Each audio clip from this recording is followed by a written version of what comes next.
Il n'y avait pas que les Bleus qui occupaient le terrain samedi, il y avait également la 11e journée de National 2. Bonjour à tous et bienvenue donc dans cette nouvelle émission de Replay N2 pour évoquer, on l'a dit en préambule, donc cette 11e journée de National 2. On va débriefer tout ça avec le top but, le top arrêt, mais également donc le tableau d'affichage pour voir ce qui s'est passé du groupe A jusqu'au groupe D pendant que les Bleus battaient donc le Danemark et se qualifiaient pour les huitièmes de finale de la Coupe du Monde. Mais on va tout de suite filer du côté du top but parce que ça aussi, ça a occupé le devant de la scène. C'est parti.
Comme d'habitude, des beaux buts pour commencer cette émission et comme d'habitude également, vous avez l'occasion de voter pour le plus beau de ces 5 selon vous. Pour cela, rendez-vous sur les réseaux sociaux de Foot National et c'est Denis Balbir vendredi dans Live N2 qui vous dévoilera donc le plus beau de ces 5 selon vous. En attendant, on enchaîne donc avec le tableau d'affichage pour voir tout ce qui s'est passé du groupe A jusqu'au groupe D. Les images fortes, les résultats, les classements groupe par groupe, c'est dans le tableau d'affichage et comme d'habitude, on commence avec le groupe A où il y avait deux jolis chocs au programme, le top 4 qui était aux prises avec notamment le match entre Chambly et Rouen conclu sur un match nul 0-0, mais également le derby francilien entre le Racing Club de France et Poissy. Et là, on va regarder ce qui s'est passé du côté de Versailles où évolue donc le Racing et ça a tourné en faveur donc du leader. Victoire 2-1, tout a bien démarré avec Vula qui a ouvert le score à la 19e minute de jeu. Les visiteurs qui sont revenus à hauteur à l'heure de jeu grâce à Touré. C'est décidément un match de buteur puisque c'est Vula, déjà auteur du premier but des Racingmen, qui est venu à un quart d'heure de la fin donner la victoire aux locaux. Et on verra dans un instant donc les conséquences au classement. Mais il y avait également un autre choc, cette fois-ci pour le bas de tableau du côté du groupe A. On file du côté de Vannes en Bretagne. Vannes qui recevait Blois.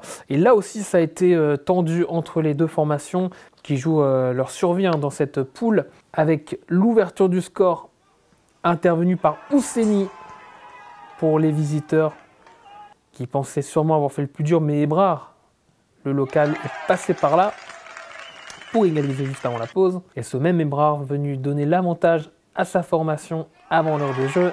Et à peine quelques minutes plus tard, Blois qui répond du tac au tac avec le buteur Popino. 2 buts partout. Là aussi, on va voir dans un instant les conséquences au classement.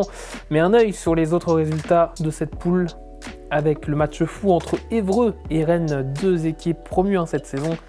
Rennes qui passe encore une fois à côté d'une première victoire, pourtant après avoir mené à 2 reprises dans cette rencontre. Le match nul animé entre Caen et Granville ou encore le match nul sans but cette fois-ci entre Chartres et Beauvais. Au classement, c'est le gros coup qui est à mettre à profit du Racing. On l'a dit, victoire 2-1 face à Poissy, un concurrent direct. Et le Racing donc, qui prend seul la tête du classement devant Rouen, Poissy et également Chambly, un cran derrière. Et en bas, donc, c'est Blois et Vannes qui se sont affrontés, qui occupent la zone rouge en compagnie des réserves de Caen et de Rennes. Toujours donc dans la zone rouge et toujours dernier, Rennes sans la moindre victoire depuis le début de saison. Il y avait un duel francilien dans le groupe A, il y en avait également un autre dans la poule B. On file donc dans le deuxième groupe de ce championnat de National 2 où se jouait le match entre Bobigny et Fleury. Et là aussi, il y a eu du spectacle, notamment en faveur des locaux. Et vous allez vite comprendre pourquoi, puisque Béziwen, dès la 19e minute de jeu, est venu donner l'avantage au FC 93. Ce même Béziwen qui a creusé l'écart juste au retour des vestiaires. 2-0 puis 3-0 grâce à la jolie frappe de Kadouri.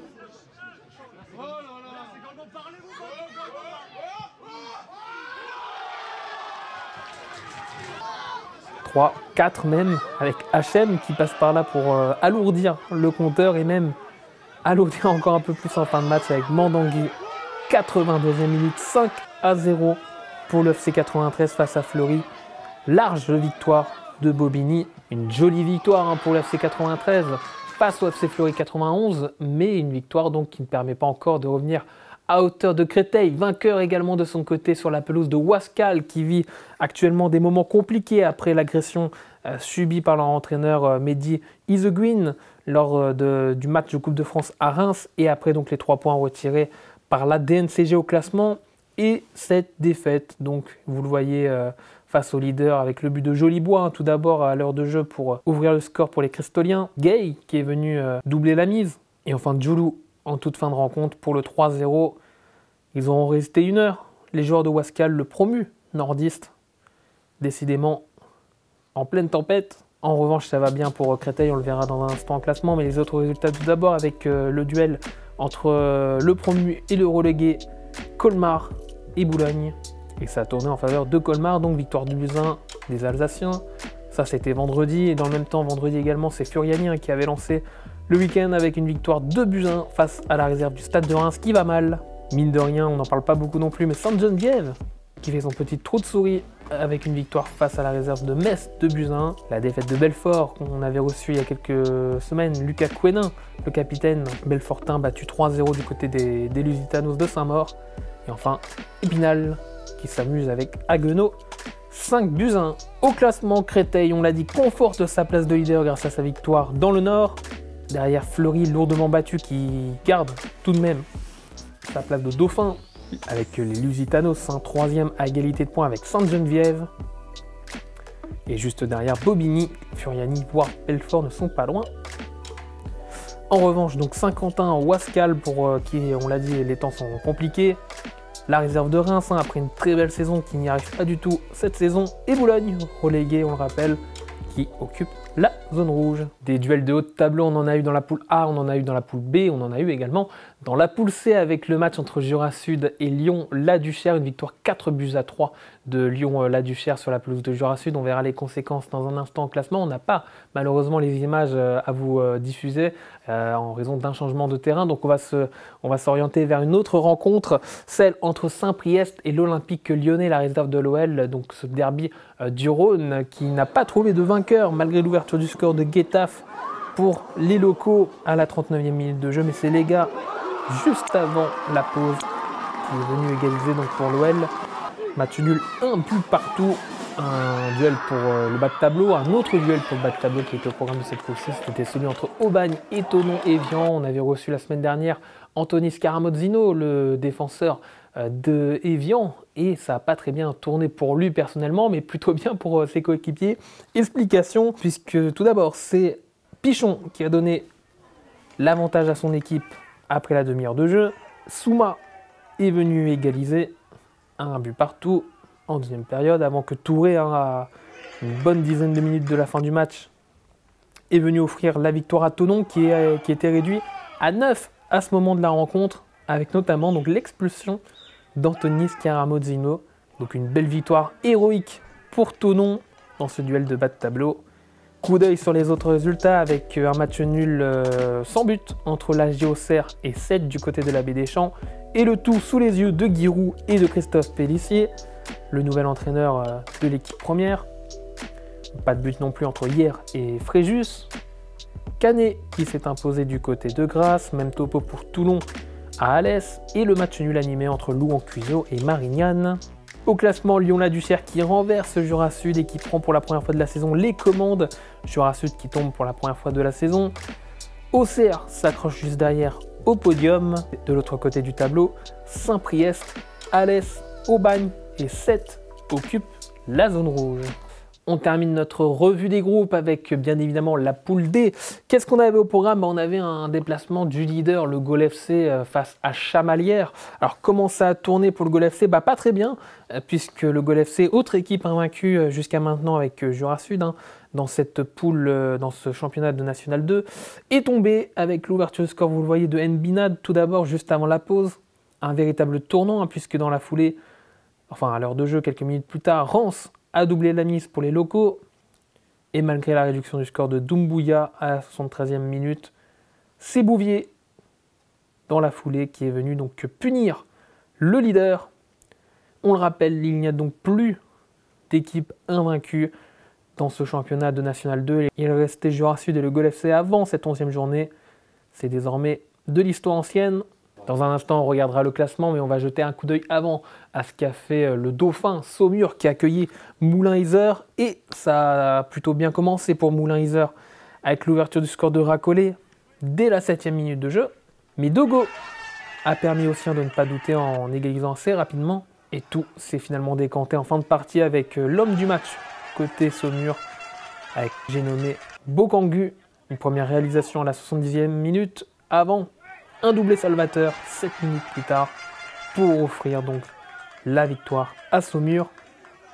Là aussi, ça aura des conséquences au classement. Mais avant, coup d'œil sur les autres résultats de cette poule D avec Bergerac, vainqueur à Nantes 1-0, victoire précieuse, on le verra, je l'ai dit dans un instant. Andrézieux, tenu en échec à nouveau par la réserve d'Angers de but partout, et le club de Bourges Foot 18 qui a fait tomber le Stade Bordelais. Au classement, vous le voyez, il y a un mano à mano entre le Gol FC et Saumur, 19 points chacun. Et on voit que Bergerac s'installe sur le podium juste devant le Stade Bordelais et les Herbiers. Et malgré leur victoire prometteuse face respectivement au Gol FC et au Stade Bordelais, Chamalières et Bourges respirent mais restent dans la zone rouge, tandis que Romorantin et Vierzon restent en queue de peloton. Allez, avant de conclure cette émission, on a mis à l'honneur tout à l'heure les buteurs, place désormais aux gardiens avec le top arrêt.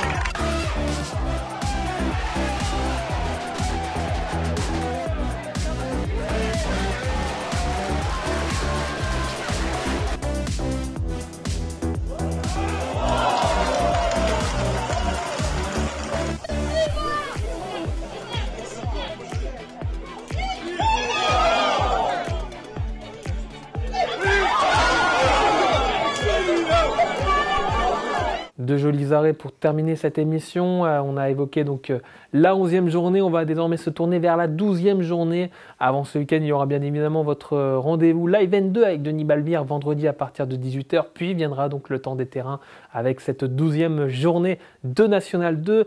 En attendant, nous on se retrouve la semaine prochaine. Même heure, même topo. Salut à tous.